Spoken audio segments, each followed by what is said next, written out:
We are at war. No one wants to admit it, but humanity is under attack. One man might be all that stands between humanity and the greatest threat of our brief existence.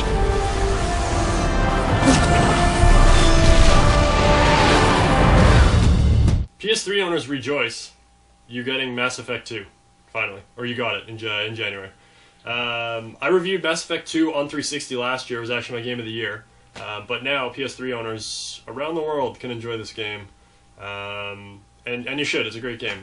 For those of you that are unaware kind of what the story is all about, you play as a character named Shepard, Commander Shepard, who is the commander of this ship called the Normandy that gets attacked at the beginning of the game by this race of aliens called the Collectors.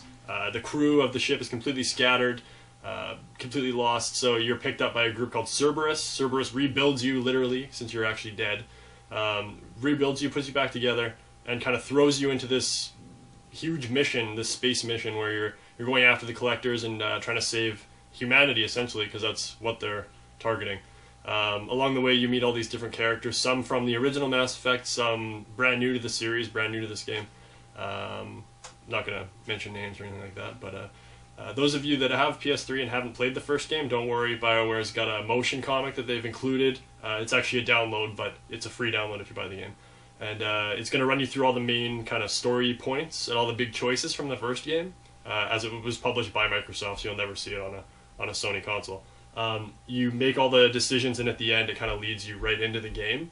So you don't really feel like you've missed anything. That being said, I'd already played the first game, so if you've never tried it, it might be a little bit tough to grasp some of the concepts, and they're going to name drop some people throughout the game that you probably will have no idea who they are. Regardless, along the way, you're basically building your team up, finding all these new characters, adding them to your kind of army, and then you're going to be doing kind of missions that'll earn their loyalty, and they'll want to fight for you in the granddaddy of them all big battle against the Collectors at the end. Overall, this game versus the 360 one, because that's kind of where the big comparison is going to come in. You're getting a new engine. It runs on the Mass Effect 3 engine versus the original Mass Effect 2 engine. Almost no noticeable differences, though. The game's been tweaked a little bit for your movement. It's a little bit smoother.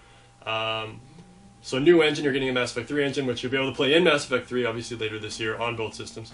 The other thing, too, is they're including all the DLC, so you got like Lair of the Shadow Broker, Firewalker, Overlord, all that included on the disc as well.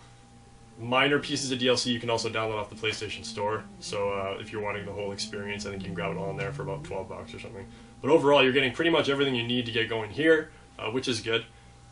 That being said, there are a couple issues I had with the game. Some of the DLC is definitely not perfect. Overlord, for example, is horribly buggy. That's got all kinds of issues with the level.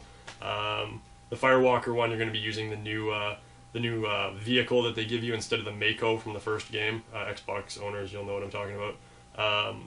Which the vehicle itself is absolutely terrible. It handles like, garbage.